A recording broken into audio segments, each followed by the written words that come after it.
bạn chắc nhom xôm này nó bị rụm hiệp connect cameraสำหรับភាពប្រើ SIM របស់យើងទៅជាមួយនឹង app ទូរស័ព្ទណាបាទអញ្ចឹងជាដំបូងបងប្អូនចូល Play Store មកបាទហើយបងប្អូនទាញយក app V បាទ380 Pro ណាបាទអញ្ចឹងបងប្អូនវាយតាមខ្ញុំមកបាទV បាទ380 Pro បាទឬក៏380 Pro ក៏បានដែរបាទបងប្អូន select ទៅបាទអញ្ចឹងវាចូលទៅកាន់ app ហើយណាបាទអញ្ចឹងបងប្អូន download យក app នេះណាបាទដូចខ្ញុំបង្ហាញនេះបាទ V 380 Pro ណាបាទអញ្ចឹងបងប្អូនចុចដំឡើងទៅបាទហើយចាំបន្តិចបាទចាំ app ពេញបាទអញ្ចឹងខ្ញុំសូមខានបន្តិចដើម្បីឲ្យ app ឆាប់ពេញងាយស្រួលក្នុងការបង្ហាញបងប្អូនបន្តណាបាទអញ្ចឹងបន្ទាប់ពីពេញហើយបងប្អូនចុចបើកមកបាទអញ្ចឹងត្រង់ចំណុចនេះបងប្អូនចុចគ្រីសណាបាទបងប្អូនចុចគ្រីសទៅហើយបងប្អូនចុចអក្សរខាងស្ដាំបាទបងប្អូនចុចអក្សរខាងស្ដាំបាទបងប្អូនចុចអក្សរហ្នឹងមកបាទបន្តមកទៀតបាទមកដល់ផ្ទាំងនេះបងប្អូនអស់ណាបាទអស់មកហើយចុចពាក្យ save នេះណាបាទហើយ get បាទមកដល់ចំណុចនេះបាទបងប្អូនត្រូវ register ណាបាទបងប្អូនចង់ register ដោយប្រើ email ក៏បានបាទឬក៏ធ្វើការភ្ជាប់ជាមួយនឹង Facebook នៅខាងក្រោមក៏បានណាបាទអញ្ចឹងបានន័យថាបងប្អូនចង់ភ្ជាប់ដោយប្រើ email ក៏បានបាទភ្ជាប់ជាមួយនឹង Facebook បាទ link ជាមួយនឹង Facebook ផ្ទាល់ក៏បានណាបាទការ link ជាមួយ Facebook គឺគេស្រួលទេបងប្អូនគ្រាន់តែ connect ចូល Facebook ទៅគឺអាច link ចូលបានហើយតែក្នុងវីដេអូនេះខ្ញុំសូមណែនាំឲ្យបង្កើតតាមរយៈ email ព្រោះ email វាពិបាកអញ្ចឹងខ្ញុំសូមណែនាំបងប្អូនពីការដំឡើងបាទក៏ដូចជាភ្ជាប់តាមរយៈ email វិញណាបាទអញ្ចឹងនៅពេលដែល Facebook គឺបងប្អូនងាយស្រួលទេបាទអញ្ចឹងបងប្អូនចុចមកបាទមកដល់ចំណុចនេះបាទបងប្អូនត្រូវដាក់នៅខ្សែដ្ឋានបាទតំបន់ណាបាទអញ្ចឹងបងប្អូនចុចទៅលើ place នៅ color ហ្នឹងមកបាទមកដល់ត្រង់ចំណុចនេះបងប្អូនជ្រើសយកពាក្យ C ណាបាទហើយបន្តទៀតយក confirm បាទមកដល់ត្រង់ចំណុចនេះបងប្អូនវាយ email បងប្អូនចូលណាបាទនេះខ្ញុំវាយ email របស់ខ្ញុំបាទជាគំរូរបស់ខ្ញុំណាបាទខ្ញុំវាយ email ខ្ញុំចូលអញ្ចឹងបងប្អូនវាយ email បងប្អូនចូលទៅណាបាទនេះខ្ញុំសូមបិទបាំងតិចណាបាទអញ្ចឹងបងប្អូនដាក់ email ចូលបាទដើម្បីឲ្យ app ផ្ញើសារចូលមកកាន់ email របស់យើងណាហើយបងប្អូនត្រូវប្រកាសថាបងប្អូនមាន email នេះគឺអាចទទួលសារបានណាបាទអញ្ចឹងបងប្អូនចុចតិចទៀតមកបាទអញ្ចឹងបងប្អូនរងចាំតិចហើយបងប្អូនចូលទៅកាន់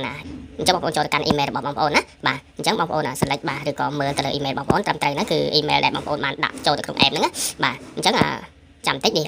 app ផ្ញើសារមកហើយបាទអញ្ចឹងបងប្អូនមើលឬក៏ select ចូលមើលឲ្យរត់ទៅច្បាស់បាទមើលលេខកូដបាទលេខកូដទាំ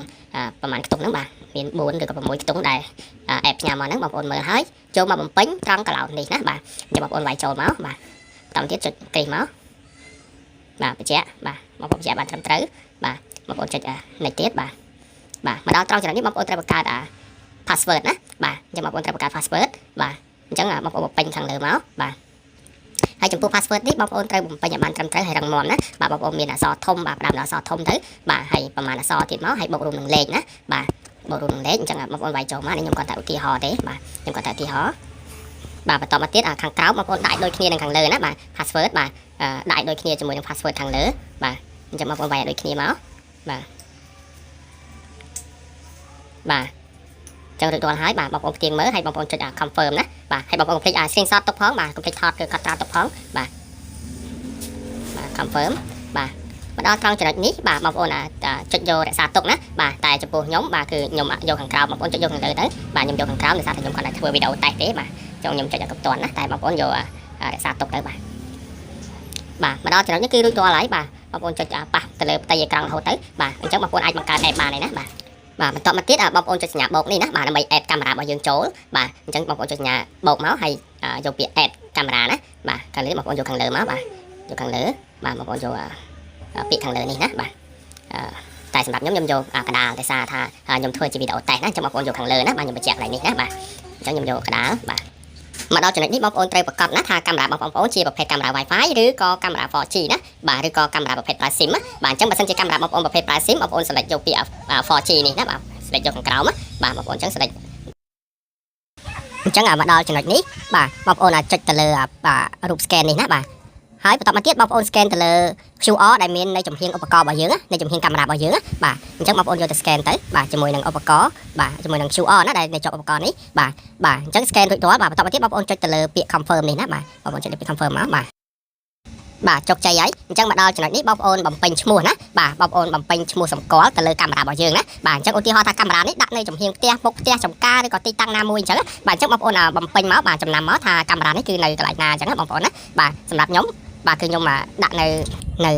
ៅចំការចោះណាបាទអញ្ចឹងអានេះគ្រាន់តែខ្ញុំបំពេញជាគំរូទេអញ្ចឹងបងប្អូនកាមេរ៉ាបងប្អូនចង់ដាក់នៅកន្លែងណាបងប្អូនដាក់សម្គាល់នៅកន្លែងហ្នឹងទៅបាទអញ្ចឹងតទៅទៀតបងប្អូនចុច Y device មកណា